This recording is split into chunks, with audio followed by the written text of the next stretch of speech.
I'd like to start this talk by sharing with you all a personal story about something that took place quite recently, actually, between two of my close friends. Now, the context of the story is actually quite hilarious, so brace yourselves for some thrilling boy drama. But in all seriousness, the outcome of the story is really just saddening to me and opened my eyes to a major issue in society. So for privacy reasons, I'm going to call these two friends of mine, Mark and Ivan. And to give you all some background information, they were really good friends. Mark was a very popular guy and got along well with many people, whereas Ivan was someone who, he still talked to the same people that Mark did, but he simply just didn't have as much influence. He wasn't as popular. And there came a time where Mark got really mad at Ivan because he thought Ivan was getting closer to Mark's ex-girlfriend. I know, typical boy drama, but this was all an assumption and not actually happening. Despite this, Mark went around telling people that he was mad. And the first person he tells reacts like, "What? How could he do that to you?" As I said earlier, Mark had influence he was hard to disagree with. And then the second person he tells has a similar reaction. And then the third person he tells has a similar reaction. And just like dominoes, I start to see so many of Ivan's friends turn against him. Why? Simply because Mark had turned against him. It was almost like he had created this new social norm, which was disliking Ivan. And so I slowly started to see all our friends conforming to this norm. No one wants to be the odd one out who likes him. And so I unfortunately had to witness Ivan literally lose friends he'd had for years within seconds, because of people's desires to conform.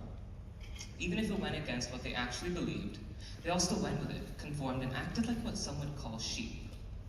Now, this behavior is not isolated. I've observed this happen many times in both male and female friend groups, where people break friendships with a certain person because it's the norm to dislike them at the moment.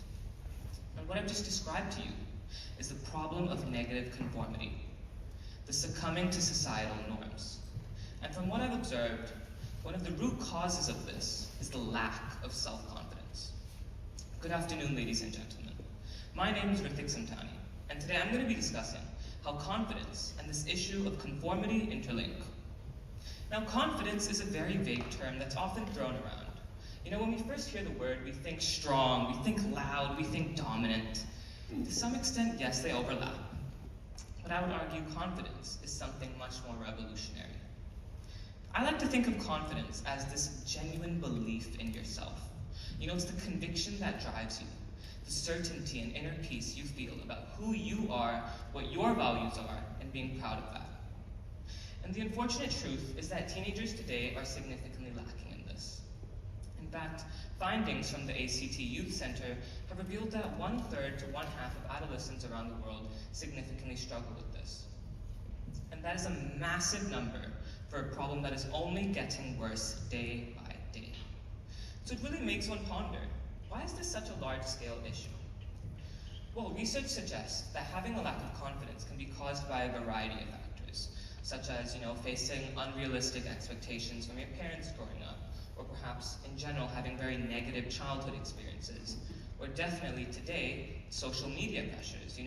Teenagers are constantly scrolling on Instagram, looking at these idealized body figures and lifestyles, making them feel worse about themselves. And this feeling of inadequacy can be exacerbated by bad social interactions, such as being bullied or being excluded, making kids feel like they're not good enough. And this lack of self-worth and self-confidence has been shown to circle back to the issue of conformity I described earlier. You become more likely to give in to social pressures, and you struggle to show your true, authentic self. And that's because you lack that certainty about who you are and what your values are. And I was curious, what is conformity exactly? So let's break it down. Conformity is defined as the tendency for an individual to align their attitudes, behaviors, and beliefs with those of the people around them. And so essentially, in simple words, changing who you are in order to fit in. And we are all social animals. It's in our nature to want to belong and be part of a group. And that's because there's a sense of safety we feel when we know other people think the same. And so what tends to happen is people will change how they portray themselves in order to align with how the wider group portrays themselves, even if that may go against what they actually stand for. And you can immediately see how this completely juxtaposes with the concept of confidence that I described earlier. Confident individuals, they act according to their own will, according to their own morals. And they don't need to prove to others that they're enough. Or in other words, they don't need to always have a group just to feel safe. They feel safe on their own as well. And you can start to see how there's an inverse relationship between these two variables. In fact, this theory that being very confident leads to a decrease in conformity has been researched, supported, and studied. For example, very recently, there was a study done in Indonesia with 196 participants ranging between 12 to 15 years old. And they measured how confident a student was, and then they measured how likely they were to give in to social pressures. And what they found was that students who demonstrated high confidence were less easily influenced by their peers. And these findings have been backed up by many other psychologists. There have been studies that show the link between a lack in confidence leading to you being more easily persuaded into things like smoking or drinking. Or in my case, with what I witnessed with Mark and Ivan, was how easily someone was persuaded to start disliking somebody. Remember, not a single person in my friend group had the confidence to voice a different opinion. In fact, I spoke with one of my friends who had disliked Ivan at the time, and I asked him, "Why did you do it?" And his response was literally, when he was reflecting, he himself said that he thought him and the rest of the friend group just acted like sheep. He even went as far to say as he thought how Ivan was treated was wrong, implying that although it went against his internal ethics at the time, he still went with it and conformed. And I think that is a clear indicator of a lack of self-confidence. It is a real issue affecting many teenagers today. Too many teenagers are lacking in confidence, and so they're afraid to be themselves. So I was curious, how exactly widespread is this issue? And so I conducted a bit of my own primary research. I sent a form out to students within RCHK and outside RCHK, and I asked them, how confident would you rate yourself? And I found the mean average to be a 6 out of 10. And then I was like, okay, how likely are you to adopt the group's opinion, even if that goes against what you actually believe? And I found that the majority indicated neutrality. And I think this can be inferred as the fact that they don't even know whether for sure they'll stand up for what they actually believe in already shows a lack of confidence. I even found that a large chunk of respondents said that they would or are likely to give in to these social pressures, some even stating they were very likely to do this. And I think this really reveals how this is just not an issue we read about online. It is an issue in our local community that could be affecting people you may know. And so I think that really shows a need to solve this. In fact, 84% of the forum's respondents said they desired to learn how to improve their confidence. So that's precisely what I'm going to be talking about over the next few minutes. Strategies you can use to improve your self-confidence, self-assurance, and general satisfaction with who you are. The first strategy that I'd like to share with you is positive reinforcement. Specifically, I want you all to get into the habit of taking a minute out of your day to simply ask yourself the question, what is one positive thing I've done today? I know this may sound simplistic, or like advice from like a mindfulness teacher, but it has proven to yield significant benefits. And that's because it activates the brain's reward systems, leading to a release of neurotransmitters such as dopamine and serotonin, which are linked to feeling good and pleasure. You know what? Why don't we just give it a try? Everybody, please close your eyes and think, what is one positive thing you've done today?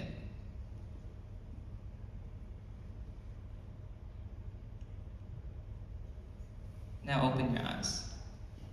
Megan, what is one positive thing you've done today as a guest speaker?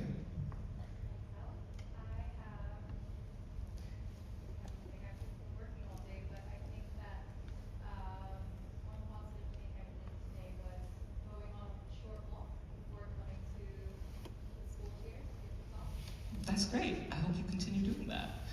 And remember the first time I was asked this question, I really struggled to think of an answer. Who here, you can be honest, found that task even just slightly challenging? Or perhaps it took you longer than expected to think of an answer? Look around. I think that really shows how for so many of us, our minds are always on negative things to the point when asked to think of something positive, it becomes a challenge. People in general, I find, are constantly thinking about, what they've done wrong, what they need to do better at, what they need to improve in. And when you don't think of, you need to start thinking about these positive things and actually deriving happiness from them, because if you don't, you're going to be trapped in this constant flow of self-criticism, which will ultimately lead to a lack in self-confidence. Now, some people may make the excuse, well, I can't do this, I forget, and I understand it. You and I, we're both Hong Kongers, we're constantly on the move. Being positive is just not a priority for us. However, it is a lot easier to do this if you associate it with a task you do every day. For example, when walking home from school, I'm going to think of one positive thing I've done. Or when brushing my teeth, I'm going to think of one positive thing I've done. Some people might even make the excuse, well, I just can't think of one. And I promise you, you have all done something. You're all good people. Except you, Joy, you look a bit scary. But anyway, I'm just kidding. And it can be anything, it doesn't have to be a big thing. It can be, you gave an elderly person your seat on the train. You offered a smile to someone. You opened a door for someone. And when you do think of this thing, I really urge you to linger on it for a while. Soak in the emotions of what it made you feel. All this is going to do is it's going to make you feel better about yourself and raise your general confidence, which will hopefully lead to a decreased need to conform. Now, the next strategy that I'd like to share with you is realistic goal setting. Now, we all have goals, whether that be, I'm going to get abs by 2026, or, I'm going to get all my homework done in this one night. However, we're always often told to set our goals high. And that's simply because there have been many studies that link high goals to increased motivation and persistence. However, in more recent times, many researchers have shed light on the negative effects of this. Specifically, what happens when you don't reach this goal. In fact, there was a study done in 2021 with 185 people. And essentially what they did was they had everyone do an intelligence test, and they told them, your high goal was to get 7 out of 10 questions correct. And then after the test, they gave feedback to all these participants, either saying whether they achieved the goal, whether they failed, or they just didn't get anything, and that acted as the control group. You can see an example of this above. And essentially, after completing the test, they also measured how their self-esteem changed after getting this feedback. And self-esteem is this idea of self-worth, which directly impacts one's confidence. And they found, as depicted by the graph above me, that if you were to fail your goal, your self-esteem would have dropped dramatically. You and I, we don't want to be on that dotted line. However, lucky for us, it works the opposite way too. We can set realistic goals, achieve them on a much more frequent basis, and boost our self-confidence. Again, it links to this idea that you're activating the pleasure areas of your brain, which will ultimately lead to an increased sense of self-worth. And when your self-worth is high, your desire to change yourself to fit in is going to go down. Now, this last strategy that I'd like to share with you is something that was actually found very recently in psychology. And it shocked psychologists all over the world because it's almost like a life hack to boost your confidence in minutes. Now, I know how fishy that sounds, but trust me when I say there is a vast amount of research to back this up. And the grand solution is, drumroll please, power posing. Or more scientifically, adopting open and expansive body language. Think Wonder Woman. These postures, where our legs are in a wide V, we're standing upright, our chest is open, have been linked to power and dominance across humankind. Football fans in the room, think of Ronaldo's "Siu," which he does after scoring a goal. This is a time when he feels very powerful, and then he has this natural urge to just open his body up. And what psychologist Amy Cuddy found was that we can trick our brains. By getting into these power positions, we can trigger the release of hormones that'll make us feel confident. Specifically, she found that by simply power posing for just 2 minutes a day, we can increase our testosterone by 20% and decrease our cortisol by 25%. Now, for those of you that don't know, testosterone is like the anti-fear hormone. You know, it makes us feel more brave. And cortisol is the stress hormone in the body. So essentially, by adopting these positions, we are decreasing how scared we are, and we're increasing how calm we are, overall allowing us to be more put together and more confident. And this is really important and circles back to the point of my talk, because when one lacks confidence and they conform, it's really because, you know, you're scared of perhaps having a different belief to those around you, and you're stressed about these consequences. So when you remove this stress and fear from the equation, you become a lot more likely to stand firm in your beliefs. So now that you know this, why don't we also give this a try? Everybody, I'd like you all to stand up and put your legs in a wide V. Okay, hands on your hips, chest out. Just really take it in, right? It feels good to stand up after sitting. Just really take it all in and feel as powerful as you can. Okay, you can all sit back down now. Now, the strategy of power posing fundamentally relies on the notion of what your body language is communicating to you. So your body language is changing your mind, which changes your behavior and general confidence, which changes your outcome, whether that's conformity or not. And that brings me towards the end of this TED Talk. And I hope you've all understood that confidence is vital for maintaining individuality in a society that often pressures us to conform. I encourage you all to cultivate your self-confidence, embrace your unique perspectives, and remember, it's okay to be different as long as you stay true to yourself. Thank you.